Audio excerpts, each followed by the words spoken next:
Ilani kubwa sana, tumpe pole, lakini tuzungumzie sana katika mpira, tusiangalie masuala ya injury. Injury ni sehemu ya mchezo, sasa na ajali kazini, unaelewa. Kitu ambacho sijakipenda mechi ya leo ni ile kutoka katika eneo la nje ya uwanja.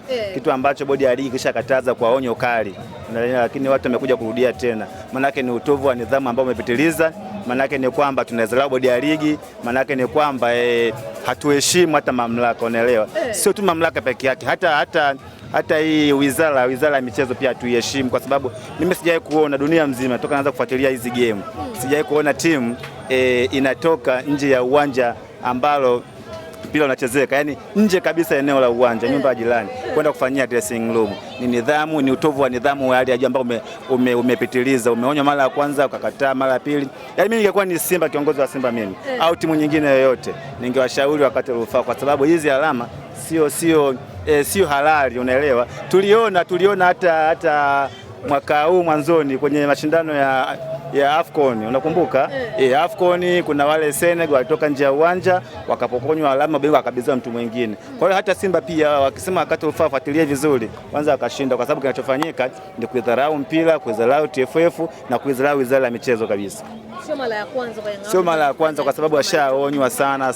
Na maana tafsiri yake ni kwamba hawa wanafanya ndio mpira wa kwao, hawa ndio wanaoongoza mpira wa Tanzania, hawa ndio ambao yani wakiamua jambo lao linafanyika, yani wanajaambia. Kwa hiyo hili swali mimi naona kabisa beki likemewe, ili hata msimu unaokuja au tuone kabisa bingwa wa halali, kwamba yes, huyu bingwa amedeserve kuwa bingwa, akapambana vizuri, kasajili vizuri, amekuwa na wachezaji wale ambao wamepambana kupata hizi alama, lakini sio ubingwa wa usani na ujanja hautaki kwenye mpira wetu.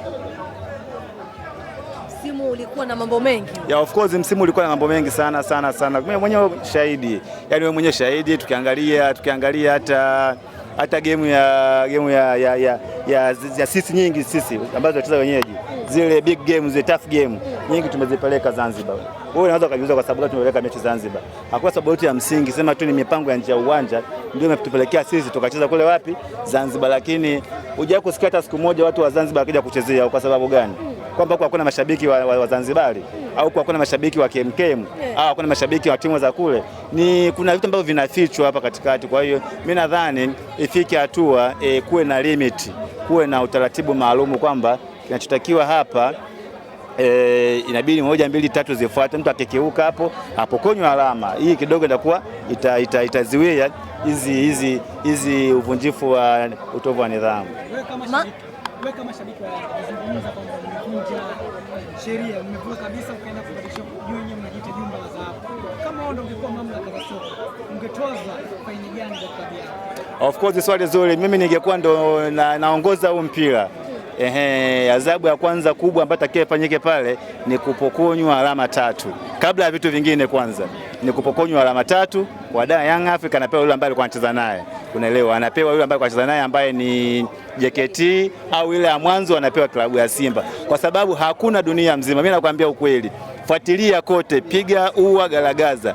Yani sijawahi kuona, sio Ulaya, sio Afrika, sio Asia, sio bara lolote, hujawahi kuona swala kama hilo. Mtu unatoka eneo la nje ya uwanja unaenda kubadilisha nguo mbali kabisa, alafu unasema kwamba eti unajimwamba fai na kujisifia kwamba hawana la kutufanya. Kwa hiyo inafika hatua watu wengi sana wanaamini kwamba hii ligi inaendeshwa na watu wa Yanga. Hii ligi inaendeshwa na watu ambao sisi tunajiamulia kufanya vitu vyetu. Mimi nakwambia ukweli, zile swali lingefanyika na timu nyingine yoyote kutoka nje ya eneo la uwanja, lazima wangepata adhabu kali, aidha kupokonywa alama au adhabu kali. Sasa singeweza kujirudia, lakini Yanga wanarudia. Mimi nadhani hata ile fedha ile hata sijui kama wanakatwa ile, kwa sababu hata fedha ingekuwa nakatwa wasingekuwa narudia makosa yale ya kila siku. Hebu niambie Mwanaisha, mara ya kwanza wafanya hivyo walisema si fanya milioni 30 ile, umeelewa, ikaisha. Sasa hivi tena mimi nimesema juzi, kuchanga ndio nini? Issue sio kuchanga, yani fedha kila mtu anazo. Fedha kila mtu, Azam ana fedha nyingi lakini hajaje kutoka nje ya uwanja. Simba wana fedha nyingi na ndio timu bora kwa niaba ya si michezo taifa. Timu bora ni Simba, unaelewa. Simba wao wanacheza mara nyingi mashindano ya kimataifa kushinda hata sisi, lakini sijawahi kuona wakileta hiyo jeuri ya kutoka nje eneo la uwanja kwenda kufanya dressing room sehemu tofauti na ambapo uwanja upo. Kwa hiyo adhabu ambayo itakuwa imefaa pale ili kuweza kukomesha hili swala lisijirudie ni kupulwa alama 3, anakabidhiwa yule ambaye tunacheza naye, alafu baada ya hapo ndio hizo adhabu zingine, na sio milioni 30 tena, hata milioni 5, milioni 500 ili kuweza kumaliza kabisa hili swala. Kwa wapoko alama 3 na milioni 500. Yeah, of course alama 5 and then milioni 500. Baada ya hapo mimi naamini haiwezi kujirudia. Haiwezi kujirudia kwa sababu kitu ambacho kinatetewa kikubwa kabisa tunavyoenda kucheza mpira ni zile alama 3. Kwa hiyo unavyoenda kucheza mpira kama zile alama 3 umezipata kiujanja, inatakiwa zile alama 3 upokwe.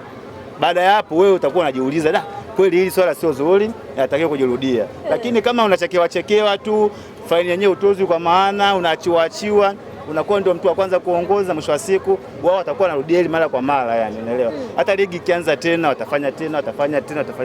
Ina maana hata timu zingine zitakuwa zinaangalia, mbona Yanga anatoka nje ya uwanja alafu hawafanywi kitu, na sisi tujaribu. Kwa hiyo ligi inakuwa inaporomoka, mpira wetu unashuka na nidhamu inakuwa inapungua. Kwa hiyo kiufupi, kama shabiki wa Yanga unasema Yanga iko juu ya mamlaka. Yanga iko juu, yani Yanga ndio inaongoza, Yanga ndio mamlaka, ndio inaongoza mpira wetu kwa lugha nyepesi. Asante sana.